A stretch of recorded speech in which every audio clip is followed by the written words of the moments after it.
All right, so buckle up, everybody, because today we are diving deep into the world of crypto in 2025. Oh, yeah. And specifically, Bitcoin and Dogecoin. Sounds fun. Yeah, it's going to be a wild ride. You guys sent in some crazy articles. We're talking political surprises of presidential families, involvement with crypto, Oh, wow. and just market swings that'll make you dizzy. Yeah, what's so interesting to me is how intertwined politics and crypto have become. Right? You think about crypto as this, like, decentralized, anti-establishment thing, right? Yeah, for sure. But these articles paint a very different picture. It's more like this weird dance between the crypto industry and the U.S. government. Yeah, okay, so let's rewind a little bit. Remember the crypto crash of 2022, the whole FTX thing? Bitcoin crashed down to like $16,000. Everyone thought crypto was dead.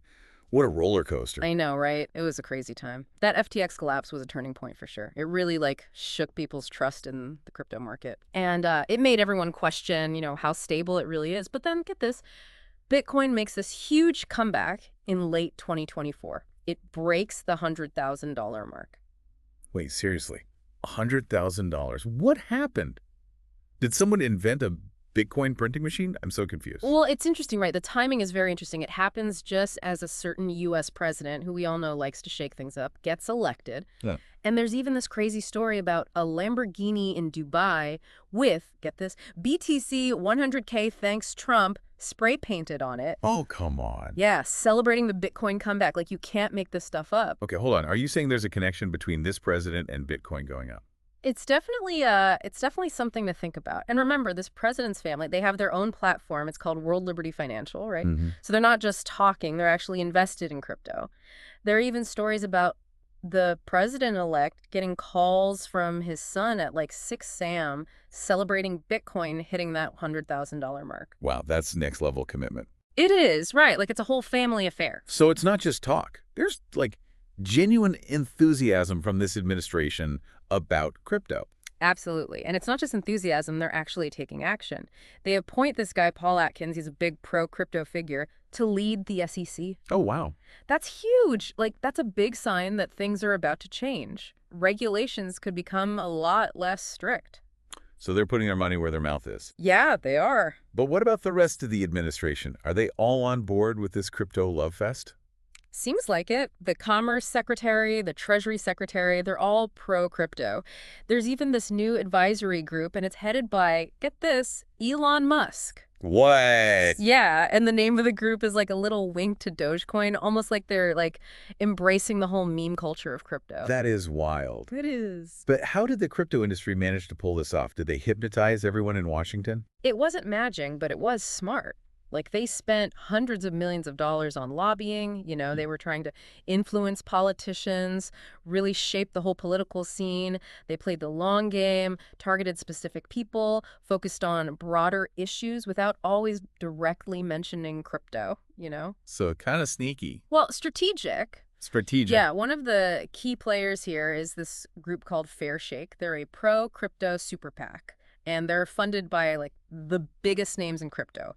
Coinbase, Ripple, Andreessen Horowitz. Oh, the big leagues? Yeah, like serious money. Okay, so Fairshake, what was their strategy? Were they just like throwing money at politicians? Not exactly. It was more than just supporting pro-crypto politicians. They actually targeted people who were against crypto, and they often did it by focusing on issues that didn't even seem related to crypto. So playing 4D chess? Yeah, basically. It's all about shifting the entire political landscape in their favor. Oh, they were good. Yeah, and they were effective. There's no doubt about it. And it does raise some questions about the influence of money in politics, of course. Of course. But you can't deny that they played a big role in creating this whole pro-crypto environment. Right. So the crypto industry is getting cozy with the government. Mm-hmm. But what do they actually want? What's on their wish list? Well, they're looking for some pretty specific changes in regulations. First, they want clearer rules on which crypto tokens are considered securities. Okay. That's been a big battle with the SEC, and they're hoping for more straightforward guidelines. Makes sense. Clarity is always good. Right. And then they want to get rid of this thing called SAB 121. It's an accounting rule that makes it hard for big institutions to hold crypto. They say it's blocking institutional investment and, hindering crypto's growth. So remove the roadblocks, open the floodgates, more investment. Exactly. And they're also pushing for better access to banking services for crypto companies.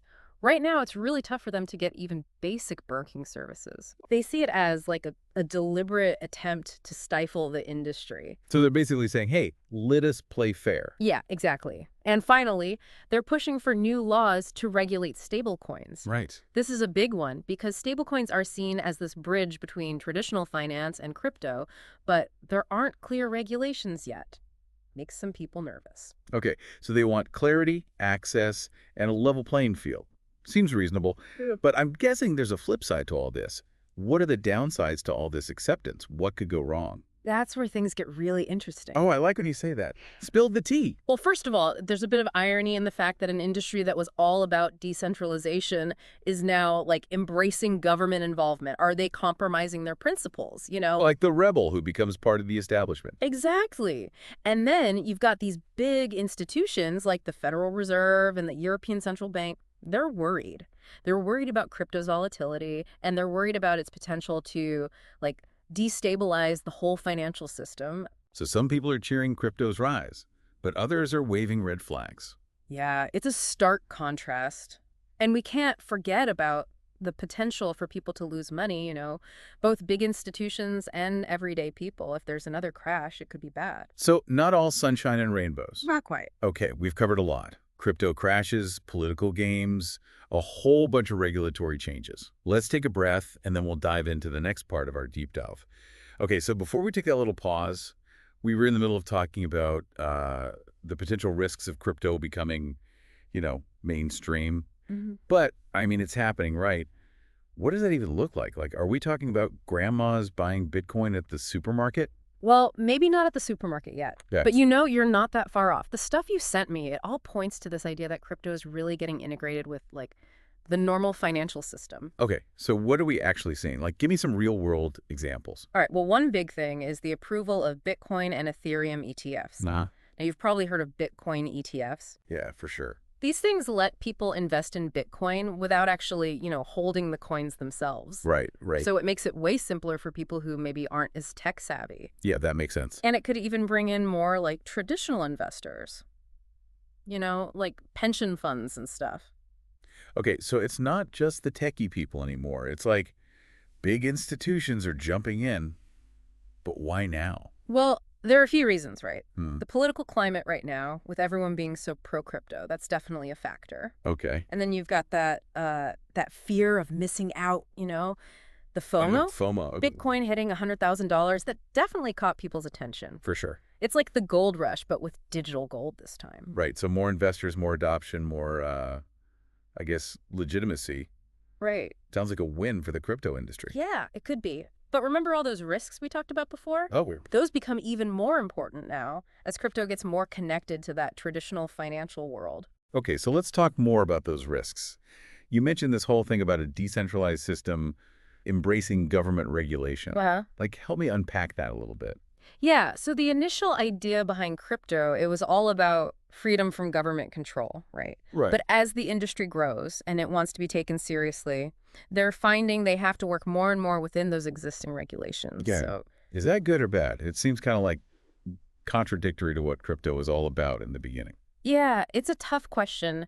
On the one hand, regulations, if they're clear, they can bring stability, Okay. protect investors, which is super important if you want mainstream adoption. Right. But too much regulation, that could stifle innovation, Uh-huh. It could limit the potential for crypto to actually, change things. So it's like a balancing act. It is. What about this volatility thing? You said the Federal Reserve, the European Central Bank, they're worried about crypto destabilizing the whole system.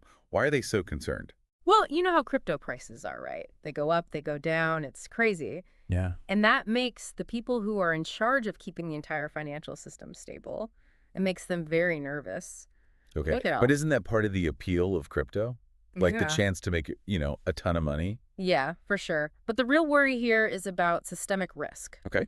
As crypto gets more tied to traditional finance, that volatility, it could spill over into other markets. Uh-huh. Could trigger a much bigger crisis. Like, imagine a huge crypto crash causing a domino effect, That's what central banks don't want to see. Yeah, that does sound pretty terrifying. So it's like this weird catch-22. It is. Crypto needs mainstream adoption to grow, but that could also bring it crashing down. Exactly. And it's something investors really need to consider. So speaking of investors, like, what does all this mean for the average person? Mm. Is this mainstreaming of crypto good for them? Well, yeah, there are definitely some positives, right? Okay. Mainstream adoption could make crypto a lot easier to use and understand. Yeah. We're already seeing like crypto-focused products and services popping up, making it simpler for people to invest. So no more having to be like a tech genius to buy Bitcoin. Hopefully not, Right. but there's also the potential for more risk. Okay. As crypto becomes more mainstream, you're going to have more scammers, more fraudsters, Right. and, crypto markets, they can be manipulated, which can lead to big losses for people who don't know what they're doing. So it's a mixed bag, really. Easier access, but also more potential for scams and losses. So what's the takeaway here? What should people keep in mind? The key is education, Yeah. Do your research, really understand the risks. Don't invest more than you can afford to lose. That's always good advice. Right. Okay, so we talked about the regulatory changes that are pushing crypto towards the mainstream, the potential risks, and what it all means for investors. Anything else we need to cover before we wrap things up? Actually, yeah, there's one more really interesting aspect we haven't touched on yet. Oh, lay it on me.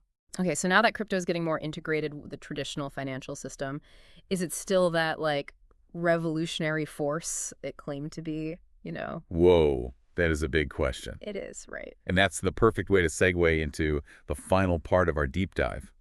All right, so welcome back to the deep dive. We've been exploring the world of crypto in 2025. All the ups and downs and Yeah. Bitcoin, Dogecoin, all that fun stuff. We've seen some crazy highs, unexpected political stuff, and crypto becoming more and more mainstream. Right. But now, the big question. Is crypto still a revolutionary force? This is the juicy part, right? It is. Like in the beginning, crypto was this radical idea. It Yeah. was supposed to be this shift away from traditional finance, all about decentralization, transparency, giving power back to the people. But now that it's getting more mainstream, working with the very institutions it was trying to disrupt, it's a good question.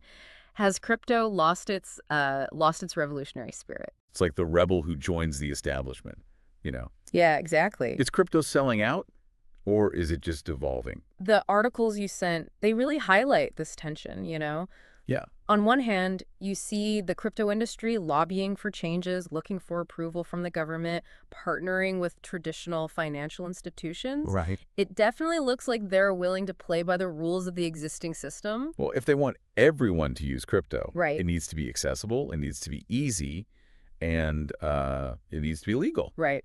So maybe this is just like the practical approach, right? Yeah, I mean, some would argue that, crypto is just adapting to the realities of the financial world. Yeah. It's finding ways to work within the system to achieve its goals. Okay. Wider adoption, financial inclusion, all that stuff. But then you got the other side, Yeah. the hardcore crypto fans, Yeah. who believe that the whole point is to challenge the status quo. To them, working with the traditional system is like giving up, like betraying the original vision. Yeah, they see this push for regulation, this mainstream acceptance. They think it's watering down crypto's core values, you know? Yeah. They want it to stay decentralized, independent. Yeah. A true alternative to the control of governments and big financial institutions. So who's right? Is crypto still revolutionary, or has it just become another Wall Street thing? That's the million-dollar question. There's no easy answer. Yeah. It really depends on how you define revolution, If you think it means, completely overthrowing the system, Yeah. then maybe crypto hasn't done that yet. But what if revolution is more about, like, a gradual change, introducing new ideas that challenge things from within? Maybe crypto's still on that path. That's what's so interesting, right? It Yeah. makes you think about finance, technology, what a revolution really is. So what's the takeaway for our listener? I think the takeaway is that crypto is at a crossroads right now. It's changing fast. The future is uncertain. Yeah. It has the potential to be this huge force for change. Yeah. But it also faces, these major challenges, these risks. So it's not just, buy or sell. Right. It's about understanding all the different sides. Exactly. And, as we go further into 2025 and beyond, it's going to be really interesting to see how this all plays out. For sure. Will crypto hold on to that revolutionary spirit, Yeah. or will it just be absorbed by the mainstream? Only time will tell. And on that note, we're going to leave you to ponder the future of crypto. Thanks for joining us on the Deep Dive. We'll be back soon with another exciting topic, but until then, keep questioning, keep learning, and keep diving deep.